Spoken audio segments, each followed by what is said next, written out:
Hey everybody, it's Philly Fan 3 here back with another video. And today we're going to be doing my Fontana odds, comparing them to the actual finishing results. And let's jump right into it. As you'll see here on the far left, where you see 1, 2, 3, 4, 5, so on and so on, that's the positions. And then it says number in the middle, that's where I guess the drivers were going to finish. On the far right is their actual finishing results. So we'll start from 40th and go up. So finishing last in today's race, I had the number 52 of J.J. Yaley, which was actually Christopher. Well, in Sunday's race, I had J.J. Yaley, but it was actually Christopher Bell. And also, we're going to be counting it up to the season. Each position I get right for drivers is 1 point for me, and we'll keep on adding that up throughout the season. So, now we'll move on to 37th. I had the 51 of Garrett Smithley, which was actually the 66 of Timmy Hill, finishing there in 37th. And 36th, I had the 34 of Michael McDowell, which was actually filled by the 77 of Reed Sorensen. 35th, I had Timmy Hill finishing there, but actually Quinn Howe finished in the 35th position. In the 34th position, I had the 53 of Joey Gates finishing there, which was actually fulfilled by his teammate Garrett Smithley. And next I had, in the 33rd position, I had Christopher Bell finishing there, which was actually fulfilled by the 53 of Joey Gase. Next, in the 32nd position, I had the 77 of Reed Sorensen, which was my prediction, but would actually be fulfilled by Brennan Poole, who was actually second in the rookie standings coming into this race, even though we only had Vegas and Daytona. But, well, still good, I guess, finish for that Premium Motorsports car. Then, for 31st, I had Quinn Howe finishing there, which was actually fulfilled by the 52 of J.J. Yaley. Also, if you're wondering why the screen's jumping up and down, it's because it's about to turn off, so that's why I just keep on the notepad. It just keeps on coming back up. But next in 30th, I picked the 32 of Corla Joy, which was actually filled by Ryan Preece, who should have finished really good at Vegas, but unable was to. And next is in the 29th position, I had the 21 of Matt DiBenedetto finishing there. Even though he had a good run, that was just because that restart. He probably could have gotten Logano last weekend, but I think Byron's the one that came down and got into the tire. Well, not into the tire, but into the right front, I think it was. And next is I had in the 20th position. Sorry to cut there for a second, but in the 20th position, I had the 15 of Brennan Poole finishing there, which was actually fulfilled by the 96 of Daniel Suarez. Next, I had the 6 of Ross Chastain finishing in 27th, which was fulfilled by Bubba Wallace. 26, I was one off for Bubba Wallace. He finished one lower than I had predicted. But 26, I had Bubba Wallace, which was actually fulfilled by Ty Dillon. In 25th position, I chose Chris Buescher, but that's who John Hunter Nemechek finished right there in the 25th position. Nice little. I believe he's still leading the rookie standings, so good for him. Then 24th, I had the 13 of Ty Dillon finishing right up there in P24, which was actually fulfilled by his brother, Austin Dillon. In 23rd, I had Ryan Preece finishing there, but it was actually the 14 of Clint Boyer, which was your pole sitter. He did not look good with it. Also, he cut his splitter. Pole strategy, tried to do good, get a good finish, but not work off. Hopefully, he finished P23. In 22nd, I predicted John Hunter Nemechek to finish there, which was fulfilled by his teammate, Michael McDowell. In 21st, I had your actual real race winner, Alex Bowman, finishing 21st, I thought. But was fulfilled by Kyle Larson, which Kyle Larson should have had a top 10, but Denny there, that was not intentional. Shoved him into turn 1. Didn't lay off going into turn 1 when he was giving him a little tandem draft there. But that'll be P21 for Larson. And now 20th, I had Cole Custer finishing there. He was the Xfinity winner here last season, but that was fulfilled by Ricky Stenhouse Jr., who had a solid third place finish last weekend at Vegas. In 19th, I had the 10 of Eric Amrilla finishing there, but it was actually 12 around Blaney, which deserved a second place finish, but I believe it was a tire or a vibration problem for that 12 car, which cost him to finish there. And in 18th, I predicted the 47 Stenhouse to finish there. First race with JTG Daugherty Racing on a 2-mile racetrack, but that was fulfilled by Cole Custer, that rookie, finishing P18.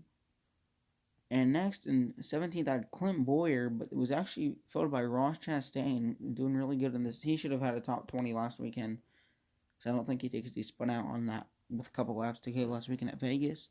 We should have had a top 20, but not this weekend in P17, but did not show strength in the Xfinity race on Saturday that much.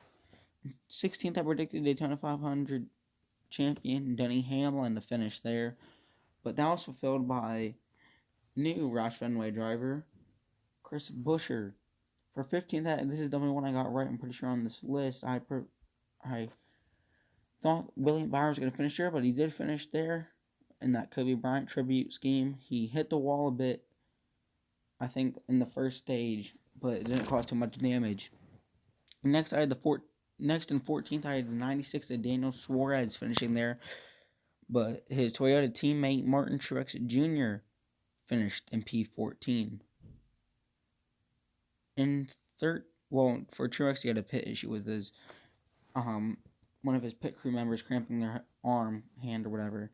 But in 13th, I had the 12 of Ryan Blaney finishing there. But Matt Benedetto in the 21, showing some pretty good strength, maybe possible playoff contender. If he wins, it's going to be at Bristol or a Shelter Plate, probably. But we'll see what he can do the rest of the year. In 12th, I had Martin Truex Jr. finishing there, but was actually followed by Joey Logano. Logano was up towards the front earlier in the... Well, actually, I think on the last restart, he was up there towards the front, so good for him. And 11th, I predicted the 2 of Brad Keselowski, which I believe won here in 2014 when it was a battle between him and Kurt Busch. And then, what was fulfilled by, I think, the highest finishing rookie in this race, Tyler Reddick. So a good run for him so far, outperforming the RCR equipment. Should have had a good finish last weekend, but that's when he stacked it the whole field at Vegas, and then the whole field just wrecked. But in 10th, I had the 3 of Austin Dillon finishing there, but it was the 20 of Eric Jones, defending Southern 500 winner. In 9th, I had the 42 of Kyle Larson, which he probably deserved a top 10, though, like I said, the wall incident, but was fulfilled by 2014 champion Kevin Harvick. In 8th, I predicted the 8 of Tyler Reddick finish there, but actually finishing there was 2-time Cup Series winner Eric Almirola.